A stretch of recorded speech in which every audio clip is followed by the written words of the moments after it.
ओम नमः शिवाय। मैं हूं ज्योतिष पंडित दीपक दुबे और उपस्थित हूं आपके साथ इस सप्ताह अर्थात 7 से 13 अक्टूबर का राशिफल लेकर। कैसा रहेगा इस सप्ताह, करेंगे इसके ऊपर चर्चा। नए दर्शकों को बता दूं कि जो ये मेरा राशिफल होता है या लग्न राशि पर आधारित होता है, इसके लिए चंद्र राशि, नामाक्षर या सूर्य राशि इत्यादि को आधार ना माने, बल्कि अपनी लग्न राशि को आधार माने। दूसरा, यह बेहद सामान्य आधार पर होता है। आपको चाहिए कि कोई विशेष परिस्थिति हो तो आप अपनी कुंडली का विश्लेषण कराएं, उसके बाद किसी निष्कर्ष पर पहुंचें। जो लोग मुझसे परामर्श लेना चाहते हैं, मेरी वेबसाइट astrotips.in है, उसके माध्यम से आप मुझसे परामर्श ले सकते हैं। आज एक प्रश्न लूँगा और क्योंकि प्रश्नोत्तर कार्यक्रम अलग से नहीं कर पा रहा हूँ, तो मैं सोच रहा था कि क्यों न बहुत बार प्रश्न आप लोगों के आते रहते हैं, तो क्यों ना एक प्रश्न हर साप्ताहिक राशिफल में ले लिया जाए, केवल एक शुरुआत में, और जो है उसके बाद राशिफल पे बात करें। और दूसरा, एक आवश्यक सूचना मुंबई वासियों के लिए, 12, 13 और 14 अक्टूबर को मैं मुंबई में रहूँगा। तो जो लोग केवल कॉफ़ी चाय पीना चाहते हैं वो तो सिर्फ मेल कर दें, और जो लोग परामर्श लेना चाहते हैं वो मिल करके वो वेबसाइट के थ्रू बुकिंग करा सकते हैं पर्सनल मीटिंग के लिए। लोकेशन जो है वो आपको 11 तारीख तक अपडेट कर दी जाएगी कि मैं रुकूंगा कहाँ। कहीं मेन जगह पे ही रुकूंगा मुंबई में। तो 12, 13 और 14 को मेरा प्रवास जो है वो मुंबई में रहेगा। 13 को संडे है, तो मेरा प्रयास रहेगा कि मैं 13 अधिक से अधिक लोगों को समय दूँ दिन में। और जैसा मैंने कहा कि व्यक्तिगत रूप से वैसे ही मिलना है, कर्ट से मुलाकात करनी है, तब तो कोई फॉर्मेलिटी की ज़रूरत नहीं, लेकिन हाँ, एक मेल डाल दीजिएगा ताकि नंबर और वो डिटेल आपको भेज दिया जाए। और जिन लोगों को कुंडली दिखानी है, परामर्श लेना है, वे वेबसाइट के थ्रू बुकिंग करा सकते हैं। अब प्रश्न ले लेते हैं। प्रश्न जो है वो भेजे हैं, प्रश्न तो अधिकांश सभी लोग वही भेजते हैं जो कहीं ना कहीं उससे खुद जो है वो कनेक्टेड होते हैं या उनको उसके आने वाले समय में आवश्यकता पड़ने वाली है। लेकिन अच्छी बात है, उसमें जो सामान्य प्रश्न हो जो सबके काम आए, वो चर्चा उस पर की जा सकती है। साहिल जी लिखते हैं कि बच्चे के जन्म का समय कब का लेना चाहिए, इसको लेकर के बहुत से लोगों ने अलग अलग विचार दिए हुए हैं। व्यक्तिगत रूप से मेरा जो मानना है, और इनके प्रश्न में है कि जब बच्चा पूरी तरह से पेट से बाहर आ जाता है तब का लिया जाना चाहिए, या जो गर्भनाल, जिसे नाल बोलते हैं, कई लोग नार बोलते हैं, वो जब अलग होती है, कटती है, तब के समय को लेना चाहिए, किस समय को जो है वो जन्म का समय एक्चुअल मानना चाहिए। तो जो बच्चे का जो जन्म का समय है वो नाल के कटने का लिया करिए। बाहर आने के बावजूद जो है वो, हालांकि उसमें समयांतर बहुत कम रहता है, लेकिन कभी कभी 1 मिनट में भी लग्न बदल रही होती है। तो बेहतर हो कि आप जो है वो जब गर्भनाल कटती है उस समय को लिया करिए, क्योंकि एनर्जी जो का स्रोत उस समय पूरा जो बच्चे के अंदर रहता है वो माँ का उसके थ्रू बना रहता है पूरी तरह से कनेक्शन। जब वो कटता है तो माँ से कनेक्शन एनर्जी का खत्म हो जाए। वैसे तो माँ का दूध बच्चा पी के ही बड़ा होता है, तो माँ की एनर्जी और पिता की एनर्जी तो हमेशा रहती है, लेकिन उस समय पूरा आश्रय जो है वो नाल के कटने का समय आप लिया करिए। और जो बच्चे जब जन्म लेते हैं तो कई लोग बोलते हैं कि इसको ऐसा क्या होगा, कई बच्चे पैदा होते हैं उनको कुछ परेशानी होती है, या बच्चा अमीर घर में जन्म ले रहा है, गरीब घर में जन्म ले रहा है, या उसकी जो भी स्थितियाँ हों, सुख की दुख की, वो होती है पूर्व जन्मकृत जो उसके पाप या पुण्य का जो संचय है उसकी यात्रा में, वो उसके अनुसार ही बच्चा जन्म लेता है। और इस जन्म के कर्मों का प्रभाव 12 से 14 वर्ष के बाद पड़ना शुरू होता है। तो जब आपकी बुद्धि पूरी रूप से विकसित हो जाती है, आप झूठ सच चीज़ों को हालांकि आजकल के बच्चे और जल्दी समझना शुरू कर दिए हैं, लेकिन एक सामान्य जो मान्यता है वो 12 से 14 वर्ष, इसमें भी भेद है विद्वानों में। 12 से 14 वर्ष के बाद जो है आपके अपने कर्मों का प्रभाव, और उससे पहले जो है वो आपके पूर्व जन्मों के कर्मों का प्रभाव आपके ऊपर रहता है। उसी अनुसार आपका जन्म होगा, उसी अनुसार बाकी सुख दुख का निर्णय होगा। तो एक सामान्य प्रश्न था, मैंने इसके ऊपर चर्चा की। आपके मन में भी कोई प्रश्न हो तो आप लिख भेजिए, कोशिश करेंगे उसको शामिल करने में। कुंडली जनरली नहीं देखूंगा इसमें, अनटिल अनलेस कोई बहुत एक्सेप्शनल या एग्जाम्पल कुंडली ना आ जाए, तो वो देखा जाएगा। आप प्रश्न हमें लिख भेजते। अब सीधे बात करते हैं राशिफल की। क्या कह रहे हैं सितारे इस सप्ताह आप सभी के लिए। सबसे पहले बात की जाए मेष वालों की। मेष वालों के लिए अगर देखा जाए तो यह सप्ताह भूमि भवन वाहन इत्यादि से सुख देने में थोड़ा समर्थ हो रहा है कुछ हद तक। सप्ताह का पहला हिस्सा थोड़ा स्वास्थ्य के लिए ठीक नहीं रहेगा, लेकिन सप्ताह का मध्य भाग जो है वो भूमि भवन भौतिक सुख सुविधाओं को बढ़ाने वाला, भाग्योदय कराने वाला, और अंतिम सप्ताह का जो अंतिम भाग है वो कार्य व्यापार से संबंधित यात्राओं को कराने वाला दिखाई दे रहा है। उसमें कुछ न कुछ यात्रा हो जिससे आपके कार्य में वृद्धि हो। मित्रों का खूब सहयोग इस दौरान आपको मिलेगा। शिक्षा प्रतियोगिता के लिए समय सामान्य है, उसके लिए आप प्रयासों को अपने बढ़ा दें। वाणी प्रभावशाली रहेगी। स्वास्थ्य को लेकर के थोड़ा सावधान आपको इस सप्ताह भी रहना चाहिए। विवाह के योग्य जो लोग हैं उनके लिए समय अनुकूल चल रहा है, आप उसके लिए आगे अपनी बातचीत बढ़ा सकते हैं। अब बात करते हैं वृषभ वालों की। वृषभ वालों के लिए देखा जाए तो सप्ताह के का जो पहला हिस्सा है उसमें आपको आपके अंदर बहुत आप ऊर्जावान महसूस करेंगे अपने आप को। करीबी लोगों का खूब सहयोग मिलेगा, मित्रों का खूब सहयोग मिलेगा, एनर्जी लेवल खूब बढ़ा चढ़ा रहेगा। कार्य व्यापार में उन्नति का भी योग इस समय दिखाई दे रहा है। कहीं ना कहीं से आपकी चीज़ें जो है वो बढ़ेंगी। शुभ और सकारात्मक सोच आपकी रहेगी। शिक्षा प्रतियोगिता में सफलता के अच्छे आसार दिखाई दे रहे हैं आपके लिए। तत्व ज्ञान जो है वो बढ़ेगा आपका, चीज़ों के प्रति रुझान, उसमें तह तक जाने की क्षमता आपके अंदर जो है वो इस समय विकसित होगी। कार्य क्षेत्र थोड़ा बहुत प्रभावित रह सकता है नकारात्मक प्रभावों में। बेचैनी जो है वो कम होगी। व्यय की अधिकता रहेगी। सेविंग के लिए बहुत अच्छा सप्ताह नहीं है। जो लोग विवाह के योग्य हैं उनके लिए समय उतना अनुकूल नहीं रहेगा, उसमें बाधाएं उत्पन्न होंगी।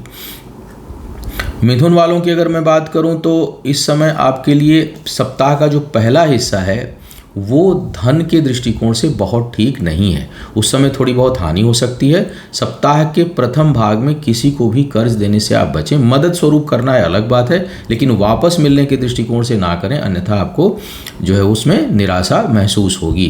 पारिवारिक जीवन में उन्नति का योग है। कोई शुभ समाचार आपको प्राप्त हो सकता है।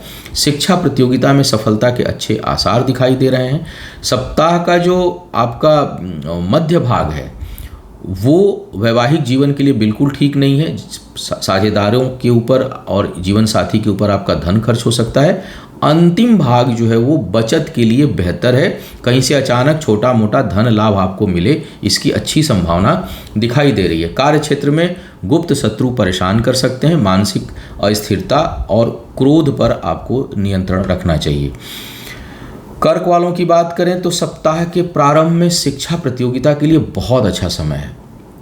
बहुत अच्छी सफलता के आसार आपके लिए बन रहे हैं। पराक्रम पुरुषार्थ खूब बढ़ा चढ़ा रहेगा।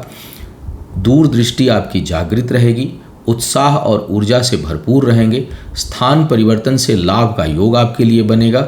सप्ताह का जो मध्य भाग है वह स्वास्थ्य के लिए ठीक नहीं है, अपने सेहत का थोड़ा सा ध्यान रखें। लेकिन सप्ताह का अंतिम भाग पुनः आपके स्वास्थ्य के लिए भी ठीक है और कार्य व्यापार में वृद्धि के लिए ठीक दिखाई दे रहा है। ऊर्जा भरपूर इस दौरान आपके अंदर रहेगी। भूमि भवन वाहन का सुख आपको प्राप्त होगा। जमीन जायदाद में अगर निवेश करना चाहते हैं तो सप्ताह के पहले हिस्से का या सप्ताह के अंतिम हिस्से का प्रयोग करें। मध्य भाग का प्रयोग आपको नहीं करना चाहिए, उसमें कठिनाई आ सकती है। विवाह के योग्य जो लोग हैं उनको थोड़ी बहुत बाधाओं के साथ जो है वे उनको सफलता प्राप्त हो सकती है। स्थायी कुंडली में अगर इसी तरह का भाव हो तो थोड़ा वैवाहिक जीवन में कठिनाई आती है और विलंब से विवाह होता है, क्योंकि गुरु की भी नीच दृष्टि जाएगी, मंगल की उच्च दृष्टि जरूर जाएगी पंचमेश की, लेकिन ऐसे में संबंध बनते बिगड़ते रहते हैं और विवाह में विलंब होता है। तो इस समय भी उसी तरह का योग बना हुआ है और विलंब इस समय विवाह में होगा या कुछ न कुछ अड़चन आएगी। अब बात करते हैं सिंह वालों की। सिंह वालों के लिए इस समय परिश्रम का खूब परिणाम आपको प्राप्त होगा। बस बचत को लेकर के थोड़ा सावधान रहिएगा। कहीं अप्रत्याशित धन खर्च नहीं करना है। जितनी आवश्यकता है सिर्फ उतना धन खर्च करें। बचत पर ध्यान दें। मित्रों का इस समय खूब आपको सहयोग प्राप्त होगा। आपका मन बहुत प्रसन्न रहेगा। परिश्रम का परिणाम मिलेगा और युक्ति बल से, भाग्य बल से और धन प्राप्ति की संभावना इस दौरान बन रही है। सप्ताह के प्रारंभ में पारिवारिक कार्यों से यात्राओं की संभावना बन रही है।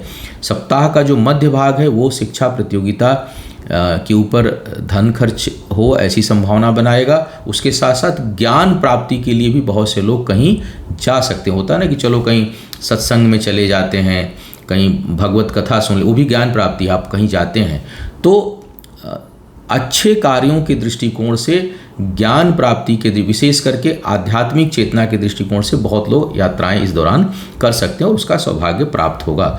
सप्ताह का अंतिम भाग, आपका कोई शत्रु है उसके ऊपर वो परास्त हो, कर्ज इत्यादि चुकाने में आपका धन खर्च हो सकता है। जीवन साथी का सहयोग या जीवन संगिनी का सहयोग कुछ हद तक प्राप्त होगा। साझेदारी के कामों में थोड़ी सावधानी आपको बरतना चाहिए, वह अपेक्षित है। कन्या वालों की बात करूं तो इस समय भौतिक सुख सुविधाओं की अच्छी वृद्धि होती हुई दिखाई दे रही है। धन लाभ के लिए समय बेहतर है। कार्य क्षेत्र में उन्नति के अवसर आपको प्राप्त होंगे इस दौरान। शिक्षा प्रतियोगिता में अच्छी सफलता रहेगी। वाणी पर थोड़ा नियंत्रण रखें, क्योंकि कुछ एग्रेसिव हो सकते हैं आप किसी मामलों में। इस समय स्वास्थ्य पर थोड़ा सा ध्यान आपको रखना चाहिए, विशेष करके पेट और हड्डियों से संबंधित समस्याएं बहुत से लोगों को परेशान कर सकती है। इसके साथ साथ अगर देखूं तो जो विवाह के योग्य लोग हैं उनके लिए यह समय अचानक चीज़ों को देने वाला होगा, लेकिन उलझने भी बढ़ाएगा। भाग्य का साथ कुछ हद तक आपको अपने कार्य व्यापार और धन संपत्ति के मामलों में मिलेगा। यात्राएं अनुकूल होंगी और सुख की अनुभूति होगी। तुला वालों की अगर मैं बात करूं तो खूब मन प्रसन्न रहेगा इस समय आपका। प्रभावशाली लोगों के सहयोग से या उनके दिशा निर्देश से धन लाभ के अच्छे संकेत सप्ताह के प्रारंभ में दिखाई दे रहे हैं। सप्ताह का मध्य भाग करीबी मित्रों से मुलाकात का, लेकिन पिता के साथ वैचारिक मतभेद या अपने उच्च अधिकारियों के साथ थोड़े बहुत वैचारिक मतभेद या उसके कारण उनके कारण मन में अशांति हो, ऐसी संभावना आपके लिए बनेगी। सप्ताह का जो अंतिम भाग है वो छोटी मोटी यात्राएं, कार्य क्षेत्र में आपका विस्तार और पद प्रतिष्ठा में अचानक वृद्धि का योग इस समय बना रहा है।